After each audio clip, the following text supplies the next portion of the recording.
أعوذ بالله من الشيطان الرجيم. بسم الله الرحمن الرحيم.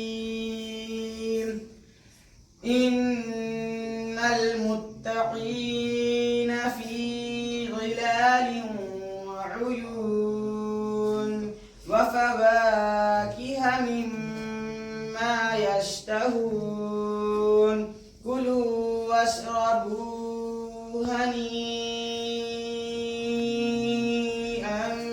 بما كنتم تعملون إنا كذلك نجزي المحسنين ويل يومئذ للمكذبين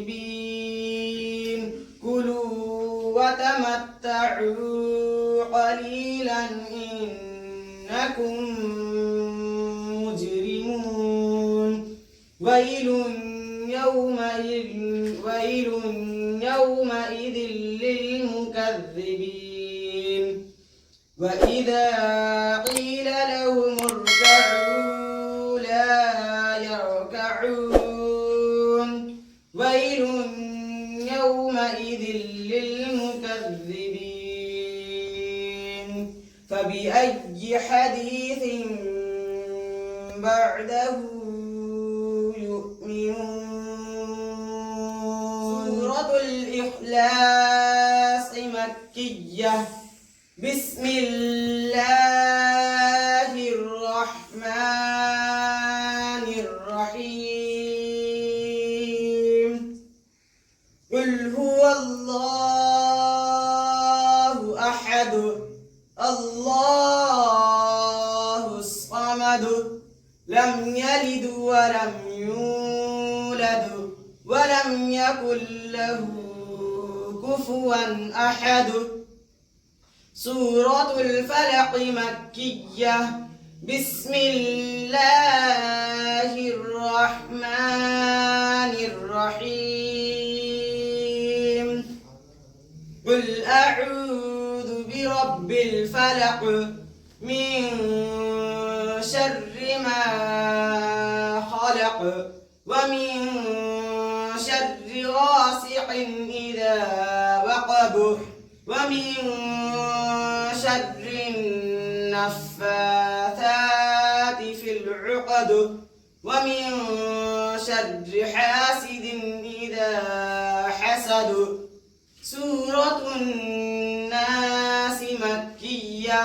بسم الله الرحمن الرحيم.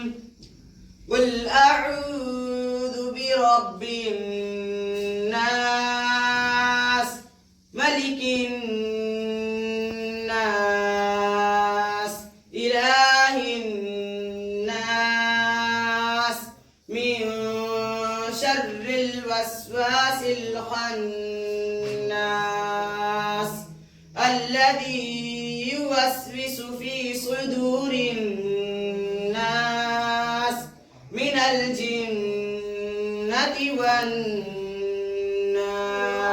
الفاتحة مكية. بسم الله الرحمن الرحيم. الحمد لله رب العالمين الرحمن الرحيم مالك يوم الدين إياك نعبد وإياك نستعين اهدنا الصراط المستقيم صراط الذين أنعمت عليهم غير المغضوب عليهم ولا الضالين.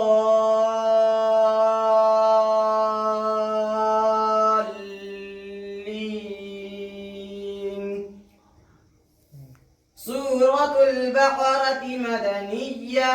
بسم الله الرحمن الرحيم.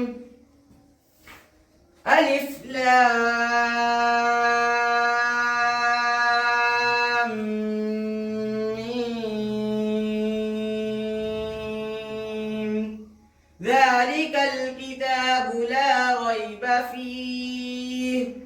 هدى للمتقين الذين يؤمنون بالغيب ويقيمون الصلاة ومما رزقناهم ينفقون والذين يؤمنون بما أنزل إليك وما أنزل من قبلك وبالآخرة هم يوقنون أولئك على هدى من ربهم وأولئك هم المفلحون صدق الله العلي العظيم.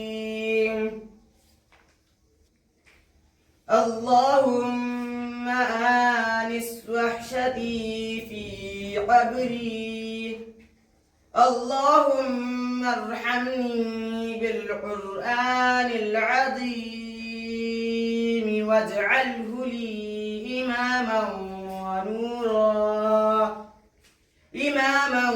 ونورا وهدى ورحمة. اللهم ذكرني منه ما نسيت وعلمني منه ما جهلت وارزقني تلاوته آناء الليل وآناء النهار واجعله لي حجة يا رب العالمين.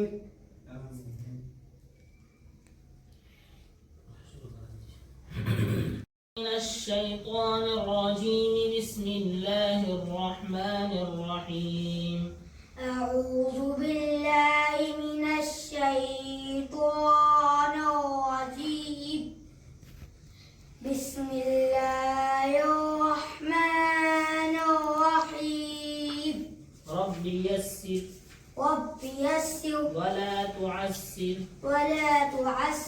وتمم بالخير وبك نستعين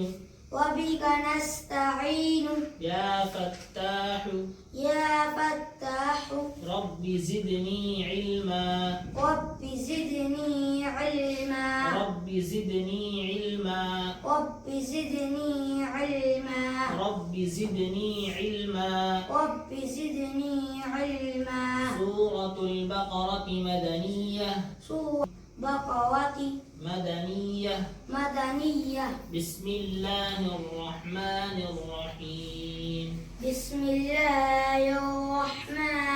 الرحيم ألف لام ميم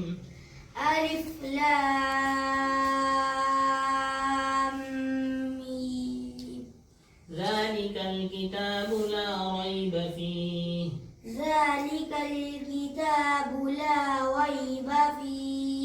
هدى للمتقين الذين يؤمنون بالغيب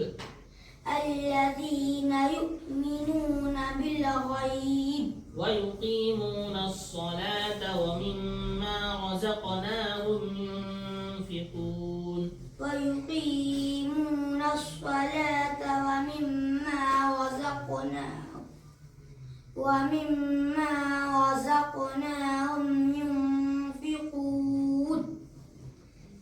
दरअसल कुरान करीम की तकमील कर लेना, कुरान करीम को मुकम्मल कर लेना, पढ़ लेना या पढ़ना सीख जाना, ये असल कमाल नहीं है। असल कमाल जो है वो ये है कि अल्लाह ने जब आपको कुरान करीम पढ़ने की तौफीक दी, कुरान करीम सीखने की तौफीक दी, नाजरा हो या हिफ्ज हो, जब आप पढ़ना सीख गए, आप पढ़ना जान गए, नहीं जानते हैं तो सीखना है, और जब सीख गए तो अब आपके सर के ऊपर जो जिम्मेदारी आई वो ये आई कि अब आपको रेगुलर जो है पाबंदी के साथ जो है कुरान करीम को पढ़ना है। के पढ़ने का कितना सवाब है? एक हर्फ के पढ़ने पर 10 नेकी, ایک حرف کے پڑھنے پر 10 نیکی. اور ایک حرف کس کو کہتے ہیں؟ الف لام میم. یہ ایک حرف نہیں ہے، الف ایک الگ حرف ہے، لام الگ حرف ہے، میم الگ حرف ہے. ہر حرف پہ اگر 10 نیکیاں ملتی ہیں اور ایک انسان ایک صفحہ پڑھتا ہے تو اللہ نہ جانے کتنی نیکیاں دے سکتا ہے. اور ہر حرف پہ 10 نیکی، اور اس کے بعد اللہ تو اپنی شان عطا کرنے والا ہے. تو اللہ نے جو ہے قرآن کریم کی دولت جب ہمیں عطا فرمائی ہے تو ہماری ذمہ داری یہ ہے کہ اس کو پڑھتے رہنا ہے پابندی کے ساتھ، اور کوشش یہ کرنا ہے کہ ناظرہ پڑھ لیا ہے تو ہم اس کو حفظ بھی کریں، زبانی بھی یاد کریں. اگر ہم پورا قرآن نہیں کر سکتے تو 2 پارہ کر سکتے ہیں، 3 پارہ کر سکتے ہیں، 5 پارہ کر سکتے ہیں، لیکن کریں، کوشش یہ کریں تاکہ اپنی زندگی میں اگر کبھی ایسا مرحلہ آئے، ایسا موقع آئے تو ایسا نہ ہو ہمارے پاس کہنے کے لیے کہ مجھے تو قرآن یاد ہی نہیں، میں تو نماز نہیں پڑھا سکتا، میں تو فلاں کام نہیں کر سکتا. اپنے آپ کو اتنا تیار کر لینا چاہیے کہ خود جو ہے امامت کرنے کے لائق رہے. ہو کہیں ایسا موقع آئے تو وہ امامت کر سکے، کہیں ایسا موقع آئے تو قرآن کریم کی اچھے انداز میں وہ تلاوت کر سکے. گھر میں اگر ایسا کوئی معاملہ آ گیا تو دوسرے کو بلانے کی ضرورت نہ پڑے سورہ بقرہ پڑھنے کے لیے، خود پڑھ سکے. گھر کے اندر کوئی میت ہو جائے تو خود وہ قرآن کریم پڑھ کر کے ان کو بخش سکے. تو اتنا اس کو خود آنا چاہیے. خیر کہنے کی تو بہت ساری باتیں ہیں. اللہ تعالی ہم سب کو کہنے سننے سے زیادہ عمل کی توفیق دے.